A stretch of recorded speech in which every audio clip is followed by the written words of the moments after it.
Hello aspirants, welcome to Bhagyalakshmi IAS Institute, where passion meet purpose. So today we are going to discuss about the day 8 model answer. So ఇది వచ్చేసి మనకి question చూడండి, question about the public distribution system. So here the question, explain how the public distribution system and contribute to reducing the poverty and ensuring the food security in India. So first of all మనం ఇక్కడ keywords ఏముందనేది చూసుకోవాలి.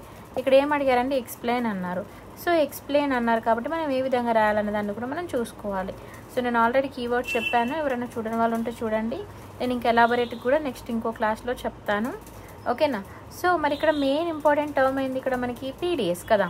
And PDS ఇంకేమంటున్నారు ఇక్కడ, contribute to reducing the for what అంటే పావర్టీని తగ్గించడానికి, at the same time ensuring the food సెక్యూరిటీని పెంచడానికి కదా.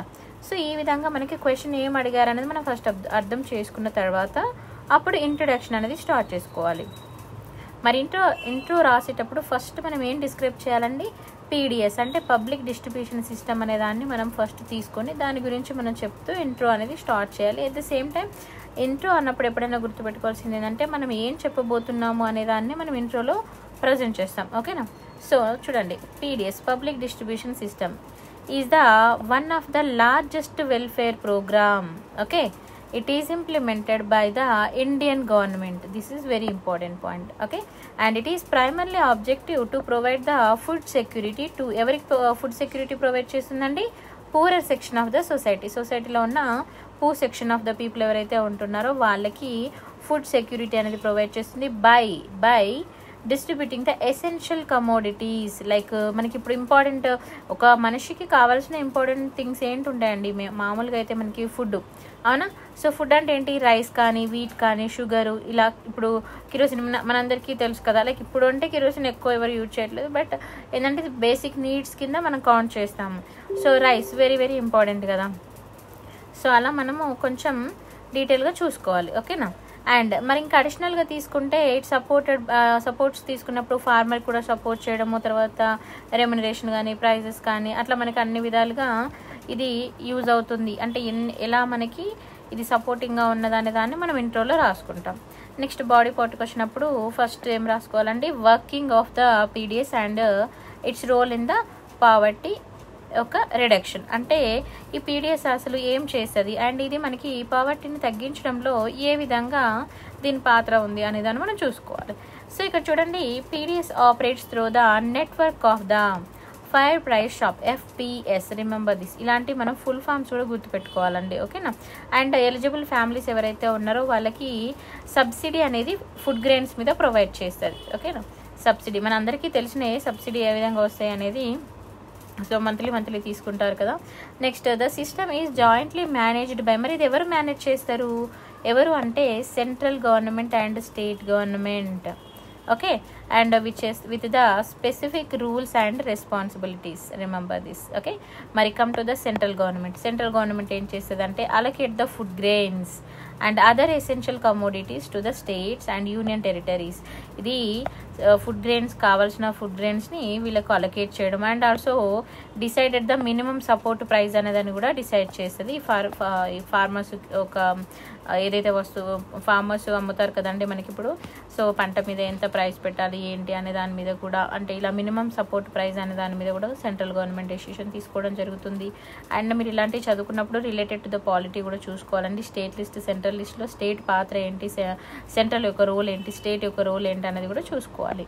Next state government, మరి స్టేట్ గవర్నమెంట్ ఏం చేస్తుంది అని అంటే ఇట్స్ ఫస్ట్ ఏం చేస్తుంది అంటే identification of the eligible families, ఓకేనా. ఇది సెంట్రల్ గవర్నమెంట్ రోల్. మరి ఇక్కడ ఎవరికి ఇవ్వాలి ఇప్పుడు మనం ఈ రేషన్ అనేది, అవునా కదా. సో మరి అది ఎవరో చెప్తారు అని అంటే ఇక్కడ స్టేట్ గవర్నమెంట్ ఈ ఎలిజిబుల్ ఫ్యామిలీస్ని ఐడెంటిఫై చేస్తుంది అండ్ ఇష్యూ ద రేషన్ కార్డ్స్ని ఇష్యూ చేస్తుంది అండ్ మేనేజ్ ద ఈ డిస్ట్రిబ్యూషన్ సిస్టమ్ నెట్వర్క్ అనే దాన్ని ఇది ఏం చేస్తుంది అంటే మేనేజ్ చేస్తుంది. అంటే ఫెయిర్ ప్రైస్ షాప్స్ ఏవైతే ఉంటాయో మనకి వాటిని మేనేజ్ చేస్తుంది, ఓకేనా.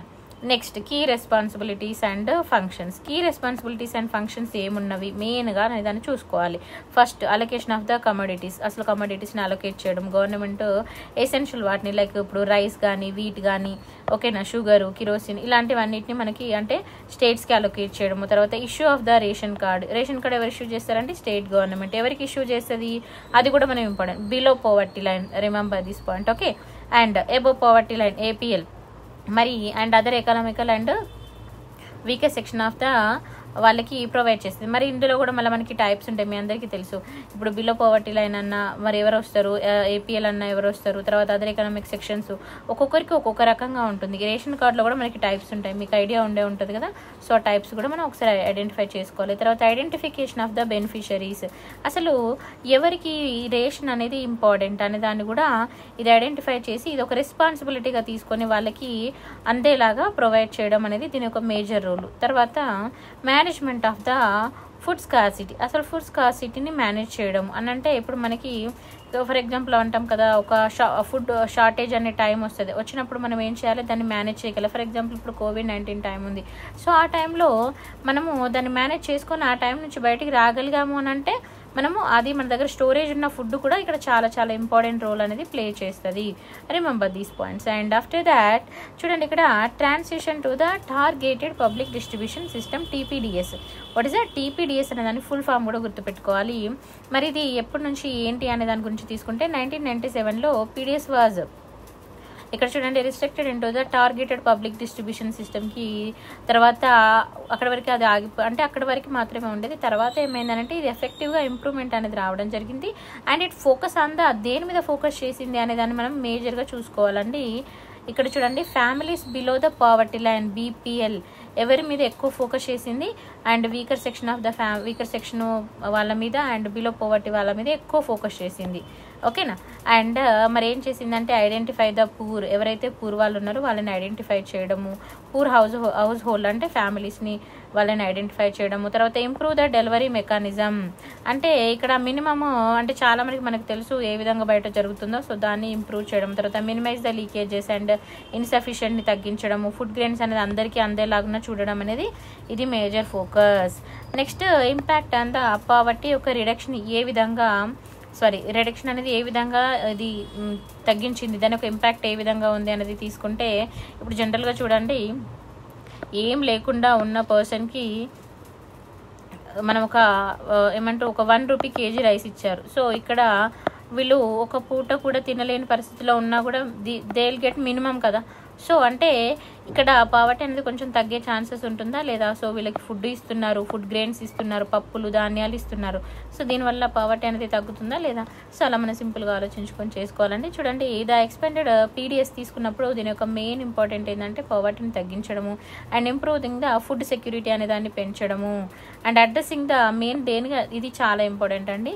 హంగర్ అండ్ మాల్ న్యూట్రిషన్ని అడ్రస్ చేసి వాళ్ళకి నోటబుల్గా పర్టికులర్ రూరల్ ఏరియాస్లో ఉన్న వాళ్ళని కూడా అడ్రస్ చేసి వాళ్ళకి బెనిఫిట్స్ అనేవి అందేలా చూడడము.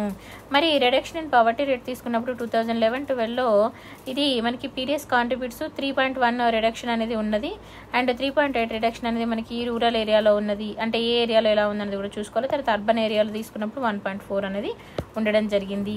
నెక్స్ట్ ఎన్హాన్స్ ద ఫుడ్ సెక్యూరిటీని ఏ విధంగా ఎన్హాన్స్ చేస్తుంది, ఇంప్రూవింగ్ ద ఇక్కడ nutritional status of the millions of the low income family యొక్క న్యూట్రిషన్ లెవెల్ని పెంచడము and contributing to the better health outcomes అనేది తీసుకురావడం, ఎకనామిక్ స్టెబిలిటీ అనేది పెంచడం అనేది దీని ఒక మేజర్ గోల్గా ఉంది. ఓకేనా. మరి కంక్లూజన్ కంటే జస్ట్ ఇది వే ఫార్వర్డ్ కూడా మనం పెట్టుకోవచ్చు. It's not about the conclusion.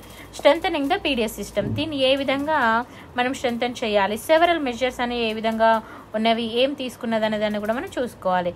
చూడండి capacity building and training. First of all ఏం చేయాలండి, దాని యొక్క కెపాసిటీని అనేది పెంచడము అండ్ బెటర్ మేనేజ్మెంట్ అనేది ఏర్పాటు చేయడం అనేది ఇక్కడ చాలా చాలా ఇంపార్టెంట్ అండి. ట్రైనింగ్ అనేది ప్రొవైడ్ చేయడం ఇంప్లిమెంటేషన్లో కూడా ఇది మనకి చాలా ఇంపార్టెంట్గా చూసుకోవాలి.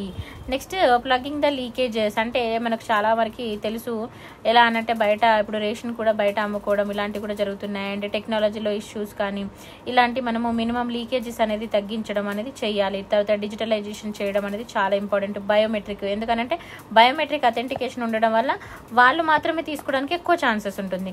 లేదనుకోండి ఎవరి పేరు మీదనో ఎవరెవరో తీసుకొని పోతారు కదా. సో అలాంటివి మనం చూసుకోవాలి. ఓకేనా. నెక్స్ట్ పబ్లిక్ పార్టిసిపేషన్ తీసుకున్నప్పుడు increasing the public participation through what అంటే social audits and at the same time involving the self help groups and cooperative and non governmental organizations అనేవి ఏంటి అనేది కూడా మనం ఇక్కడ చూసుకోవచ్చు. వీటిని ఇంప్రూవ్ చేయడం వల్ల మనం ఎక్కువగా దీన్ని అంటే మన లెవెల్ ఆఫ్ పర్ఫార్మెన్స్ అనేది మనం ఇంక్రీజ్ చేయొచ్చు, అంటే ఎక్కువ మందికి రీచ్ అయ్యేలాగా చేయొచ్చు. ఓకేనా. Next enhanced effectiveness through the technology ద్వారా కూడా మనం దీన్ని ఎక్కువ బెటర్మెంట్ అనేది చూపించవచ్చు. ఏ విధంగా అంటే like best practice of the nation wide. అంటే ఇప్పుడు మనం ఇందాక తీసుకున్న మీకు ఐడియా ఉంది కదా, వన్ రేషన్ వన్ నేషన్ అని. సో దీనివల్ల ఏమవుతుంది, బెనిఫిషియరీ అనే వాళ్ళు ఎక్కడ ఉన్నా కూడా వాళ్ళ యొక్క బెనిఫిషియరీ అనేదాన్ని పొందొచ్చు. సో అలా మనము దాన్ని ఐడెంటిఫై చేసుకుంటూ ఇది ఫుడ్ సెక్యూరిటీ అనేది ఏ విధంగా ప్రొవైడ్ చేస్తుంది అనేదాన్ని మనము కంపేర్ చేసుకుంటూ ఇక్కడ కంక్లూజన్ అయితే చేసుకోవచ్చు అండి. ఓకేనా. సో ఇంకో క్వశ్చన్ వచ్చేసి మనకి major challenges faced by the health care system in rural area అనేది ఇంకో క్వశ్చన్ కూడా ఉంది. సో ఈ రోజైతే నేను ఈ క్వశ్చన్ ఎక్స్ప్లెయిన్ చేశాను. మీకు ఈ వీడియో నచ్చితే లైక్, షేర్ అండ్ సబ్స్క్రైబ్ చేయండి. I will continue this